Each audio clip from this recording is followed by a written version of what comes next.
So hello guys, welcome back to my YouTube channel Be English Speaker.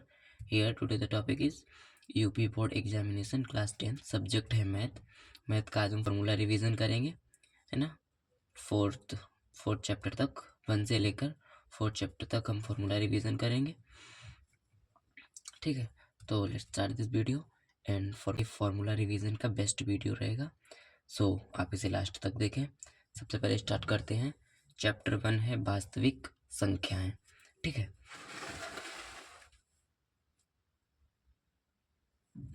Chapter 1 है वास्तविक संख्याएं। वास्तविक संख्या क्या है? वास्तविक संख्याएं, वास्तविक संख्याओं के दो पार्ट्स होते हैं, एक परिमेय संख्या, एक अपरिमेय संख्या। परिमेय संख्या कौन सी होती हैं? जो p/q रूप में होती हैं, जैसे कि 9, 5/3, 2/5, है ना, -1/4। और परिमेय संख्या कौन सी? जो p/q रूप में ना हो, जैसे कि पाई, 3.0303, ये बढ़ती ही जाएंगी, ठीक है, लिमिट नहीं है इसकी कोई। और फिर परिमेय संख्या में कौन सी? प्राकृतिक संख्याएं, natural numbers, 1 2 3 4 5 dot dot dot, ठीक है। पूर्ण संख्याएं 0 1 2 3। सम संख्या कौन सी होती है? 2 4 6 8, ठीक है। विषम संख्याएं 1 3 5 7 9। भाज्य संख्याएं 4 6 8 9 10, ये सब भाज्य संख्या। अभाज्य संख्याएं 2 3 5 7 11, ठीक है। और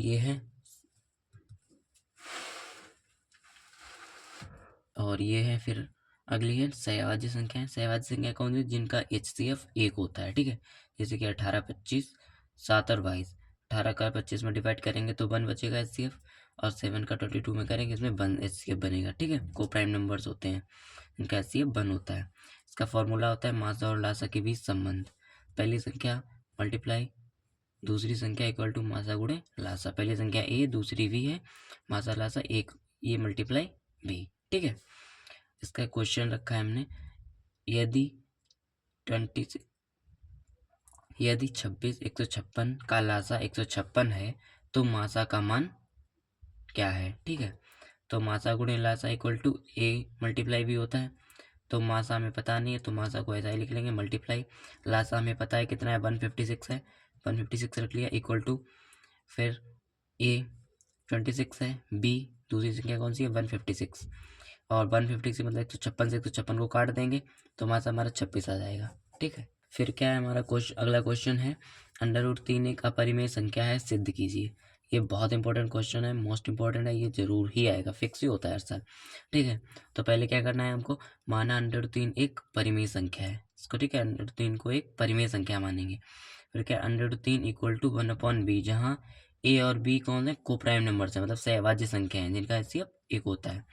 फिर क्या करेंगे? दोनों पक्षों का वर्ग करने पर ये हो जाएगा 3, ठीक है। और इसका हो जाएगा A² बी स्क्वायर इधर चला जाएगा तो 3b² इक्वल टू A²। ये समीकरण फर्स्ट बनेगा, अतः 3A² को विभाजित करता है, इसलिए 3A को भी विभाजित करेगा। पुनः माना A इक्वल टू 3C, जहाँ C कोई पूर्णांक है, ठीक है। A का मान समीकरण 1 में रखने पर, A का मान कितना? 3C है, A का मान 3C यहाँ रखें तो 3b² इक्वल टू 9c², तो b² equal to 3c²,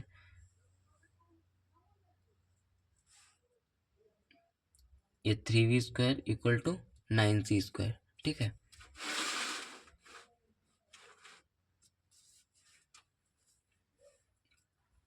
b² equal to 3c² हो जाएगा।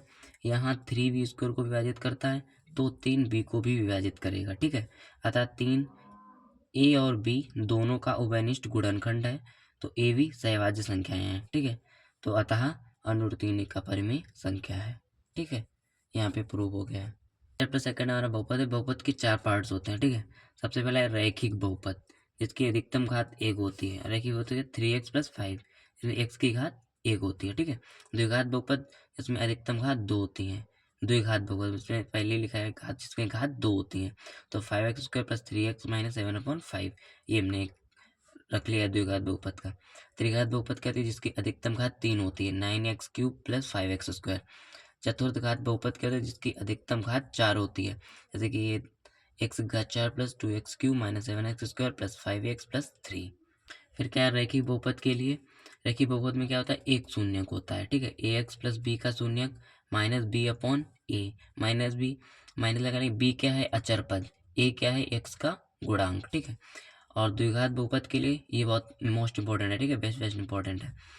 और द्विघात बहुपद के क्या है, माना अल्फा तथा बीटा द्विघात बहुपद हैं, ये मूल है माना कि है, ठीक है, अल्फा तथा बीटा इसके मूल माने गए हैं। द्विघात बहुपद में क्या होते हैं, दो शून्यक होते हैं, ठीक है। तो शून्यकों का योग का फॉर्मूला क्या होता है, alpha plus beta equal to minus x का गुणांक बटे एक्स स्क्वायर का गुणांक equal to minus b upon a. B क्या है, एक्स का गुणांक, ए क्या है, एक्स स्क्वायर का गुणांक, ठीक है। फिर क्या है, शून्यकों का गुणनफल alpha beta, alpha into beta, alpha beta equal to होता है अचर पद बटे एक्स स्क्वायर का गुणांक इक्वल टू क्या होता है सी अपॉन ए। सी क्या है, अचर पद, ए क्या है, एक्स स्क्वायर का गुणांक, ठीक है।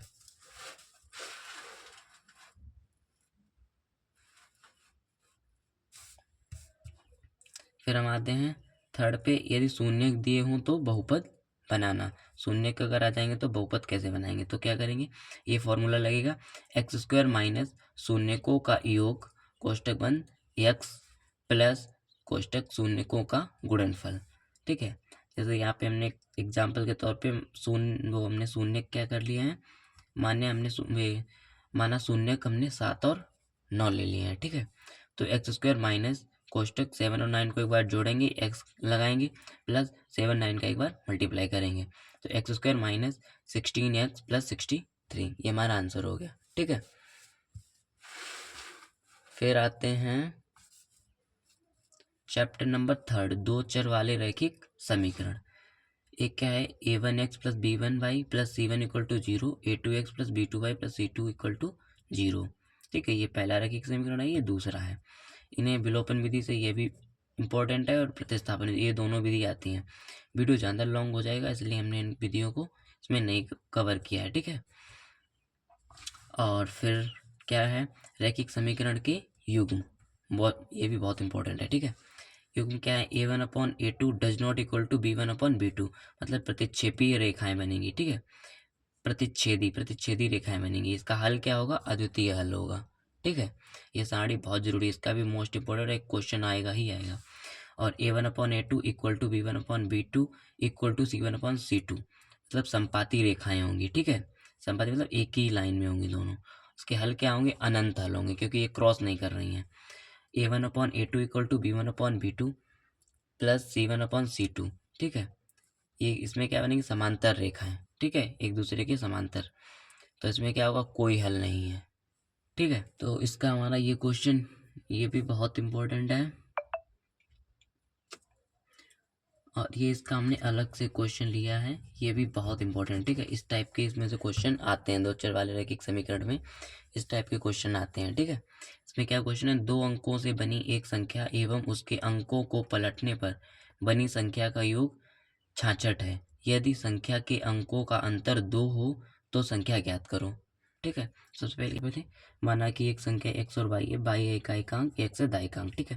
तो हमारी संख्या हो जाएगी 10x प्लस बाई, 10 ये आएगा, ये दाई वाला 10 है, ठीक है, 10x प्लस बाई। तो इसको पलटने पर क्या हो जाएगी, 10y प्लस एक्स। इन दोनों का योग हमें कितना बताया गया है, 66। तो 10x plus y plus 10y plus x equal to 66, ठीक है।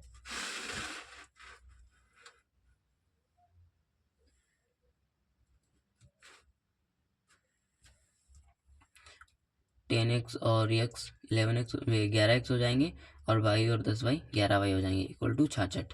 तो 11 का इसमें डिवाइड करेंगे तो x plus y equal to 6, ये हमारा पहला समीकरण बन जाएगा। दूसरा हमें बताया गया, यदि संख्या का अंतर 2 है, संख्याओं का अंतर 2 है, तो x minus y equal to 2, ये दूसरा समीकरण हो जाएगा, ठीक है। समीकरण 1 व 2 को जोड़ने पर, तो x plus y equal to 6 और x minus y equal to 2 को जोड़ेंगे तो बाई से बाई कट जाएगा, x x 2x हो जाएगा, और 6 और 2 8 हो जाएगा, 2 से ये 8 कट जाएगा 4 बार, तो x का मान 4 आ जाएगा, ठीक है।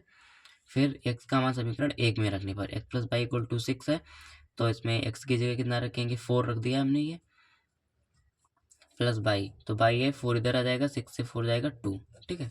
तो मूल संख्या हमारी क्या आएगी, 10x प्लस बाई थी, और 10 में x का मान 4 है, 4 का मान रख देंगे, प्लस बाई है, बाई का मान 2 रख देंगे, तो 40 प्लस 2 42 हो जाएगा।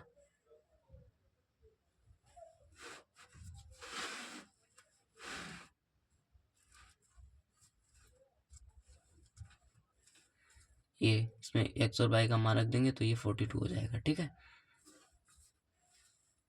फिर चैप्टर नंबर 4 क्या है, द्विघात समीकरण।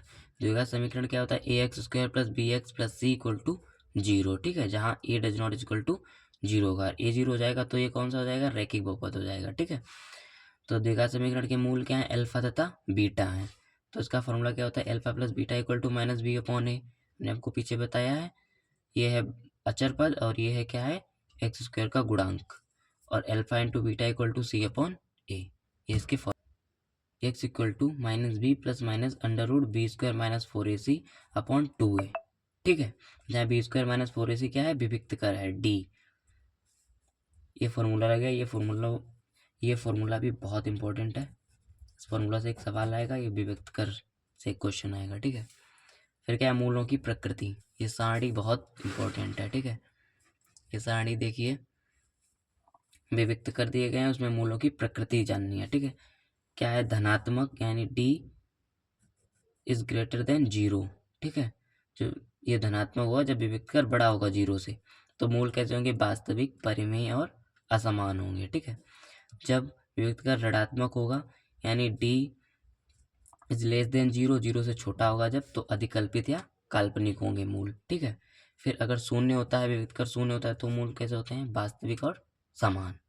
ठीक है, फिर इसका एक इसमें भी ये क्वेश्चन है, ये क्वेश्चन हमने लिया है, ये भी बहुत इंपॉर्टेंट है। ठीक है, ये द्विघात समीकरण 3x square minus 6x plus k equal to 0 है, तो के मूल समान है, तो के का मान बताओ। मूल समान है मतलब 0, 3x square minus 6x plus k equal to 0, तो a x square plus b x plus c equal to 0 के इसके बराबर करेंगे तो ए 3 आ जाएगा, बी 6 आ जाएगा और सी के आ जाएगा। विविक्त कर पता है हमें 0 है, तो b square minus 4ac equal to 0। B कितना है, 6, 6 का वर्ग 36 माइनस 4, ए क्या है 3, सी क्या है के। ठीक है, तो 36 माइनस 4 के इक्वल टू 0 है ना। 12 के को इधर भेज देंगे, माइनस है इधर आ जाएगा, प्लस हो जाएगा, 12 से इसको काट देंगे, 12 3 है 36, तो के का मान 3 आ जाएगा। ठीक है, ये 3 हमारा आंसर हो जाएगा।